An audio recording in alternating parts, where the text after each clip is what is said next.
Just when you thought we might be done for the time being with synodality, we get a new story from the U.S. bishops that we are in fact not done with it, at least temporarily. And I saw a few people comment on social media about this a little bit, but it was a story that got lost in the big quote-unquote clarification of fiducia supplicans that came out this past weekend. And as a consequence, the story kind of got lost in the headlines. So we're going to talk about that today. We have an opportunity before us, folks, to, if you can get involved in this process that they've just announced, to actually have an opportunity to speak truth to the bishops, to make very basic demands of them that they defend the faith in this time of rampant error. It's a hard ask, but if you feel up to the task, find out how you can get involved in this. With that having been said, headline from Pillar Catholic. U.S. dioceses asked to hold new round of synodal listening sessions. More dialogue, more conversations. At least these will be somewhat structured. There are some specific topics they want people to discuss, and we'll talk about those here in a second. They're very critically important topics, ones that show the playbook of the modernists in Rome, what they want to do to the church Christ founded. Because apparently, the way he founded the church and the way it has developed organically over time is not good enough for them anymore. We now need the wisdom of the modern world and its governing structures and things to guide the church into a bright new era. Again, when they talk about synodality, they talk about the church, they now talk about it as the synodal church and how to sing a new church. They talk about new churches all the time. It's the kind of language that should put us on our guard. It's serious language, and we should not put up with it. But again, this represents a good opportunity for us if you can get in one of these sessions. Remember to demand that your bishop take a firm stand against especially that blessing decree, but some other things as well. Here's what's happening. Quote, the bishops of the United States are being asked to host several additional listening sessions in the upcoming months as part of the next stage of the Church's Synod on Synodality. The listening sessions are asked to focus on the role of structures and organizations in the Church, and will need to be completed and synthesized by early April. The request was made in a January 2nd letter to the U.S. bishops from Bishop Daniel Flores of Brownsville, chairman of the U.S. Bishops' Committee on Doctrine and coordinator of the USCCB's role in the worldwide synodal process. In the letter, a copy of which was obtained by the Pillar, Flores says the listening sessions should focus on two questions from the USCCB, based on guidance from the Permanent Secretariat for the Synod of Bishops in Rome. Quoting the letter, where have I seen or experienced successes and distresses within the Church's structures / organization / leadership / life that encourage or hinder the mission? And how can the structures and organization of the Church help all the baptized to respond to the call to proclaim the gospel and to live as a community of love and mercy in Christ? End quote. Sounds innocent enough, doesn't it? But it's actually, at least to me, this is something to be very concerned about. And here's why. Synodality has, from everything we saw at that big meeting in October, it's been about the total restructuring of the Catholic Church. Decentralization is how the modernists get what they want. Remember, everybody went into the synod expecting to hear proposals for deaconettes and James Martin blessings. Francis unilaterally did the James Martin blessings himself and doubled down on it last week. We expected a lot of these kinds of things. But what we got was a lot of talk of decentralization, a lot of process, with the goal, as stated by the synod itself, to have doctrine determined by the laity in decentralized manners.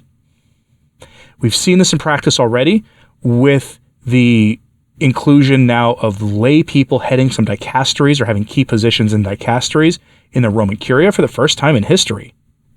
The laity, the worst catechized generation in the history of the Church, are going to be asked to be in charge of or have a very real say on doctrine. And doctrine is not that far from dogma. What will that mean in practice? The modernists have been promising us for a very long time that we are going to have deaconettes, I don't call them deaconesses because the deaconess evolved into what we call nuns today.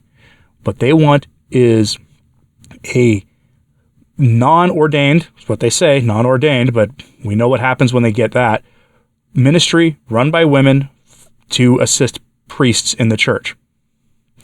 We already sort of have that anyway. All you have to do is pay attention to how your parish is run. How often do you, if you are familiar with parish councils, look at who operates those. Look who dominates your parish council. Most of the time, they're women. Look at who's often setting the tabernacle or the altar up for if you're at the new mass, and setting up the pews and making sure the various liturgical books are where they need to be in the pews for mass. It's usually the women, oftentimes in most ordinary form parishes. What they want is to impose on us something new, a new novel structure, a midpoint, as Tim Gordon has been describing on his channel, a midpoint deacon position. It'll be non-ordained on paper, but we know what that's meant to lead to. And they're going to get as close to non-ordained, to being ordained as possible while maintaining that it's non-ordained. But it's meant to open that door in the future for ordination to be expanded, to be in line with secular values. But how will this new synodal meeting work for those who might be interested in trying to get in and oppose this restructuring of the church? Back to the article. Quote, "The general guidance from the Secretariat is twofold," Flores said in his letter. "We are invited to hold discernment sessions regarding the guiding question in order to help prepare a USCCB summary due to the Secretariat in May 2024, he said. Further, we are encouraged to continue ongoing engagement with the people of God in the dynamism of a synodal style." Is that even English? To respond to these questions, Flores said, the U.S. Synod team is asking that each diocese in the United States hold 2 or 3 listening sessions and prepare a 3 to 5 page synthesis of the discussion at those sessions.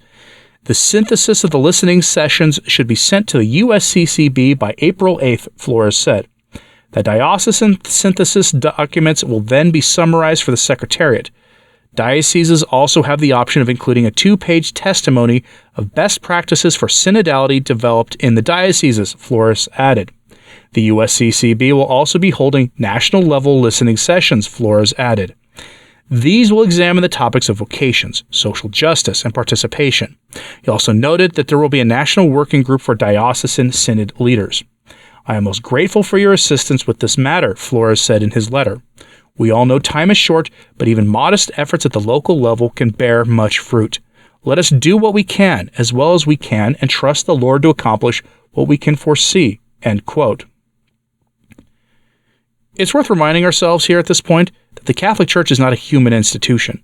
Yes, it's an institution made up of human beings, but human beings did not found the Catholic Church. It was founded by the second person of the Holy Trinity.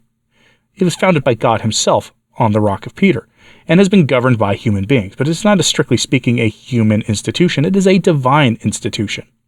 And to tinker with how it is run, with its formal structures, is a very, very dangerous thing to do. The institution has itself evolved over time.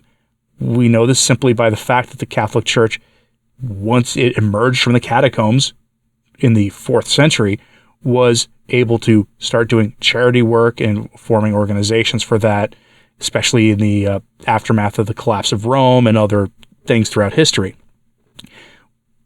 The organization, of course, changed, but it did so organically. This is not organic. This is going to be a top-down change by using the laity as a shield.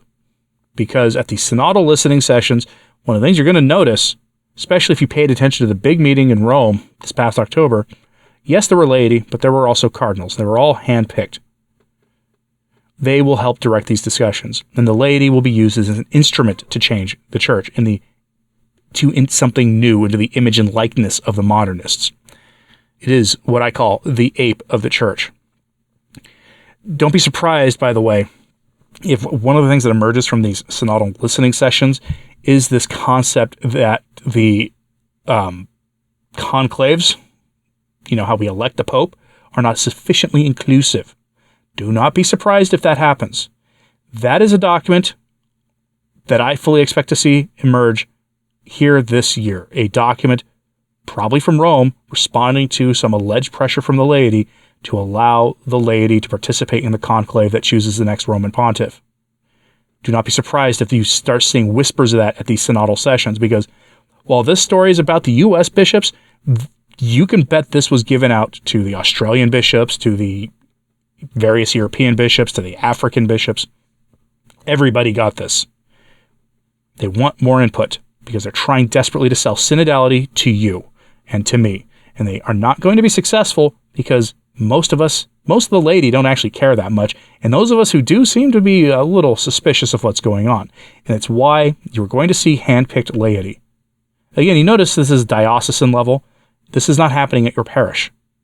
It's diocesan level, meaning the most influential people in the diocese are going to handpick the laity who participate. If you've got a good bishop, you may have a better outcome than if you've got a middling or bad bishop. But I'm curious what you have to say about this. Are you planning to try to get involved in this process, to participate and actually be a voice of reason in this synodal process? Let me know what your thoughts on all of this are in the comments, please, and hit like and subscribe if you haven't. It does help, so does sharing this on social media. That helps too. And as always, pray for the church. I'm Anthony Stine. Ave Maria.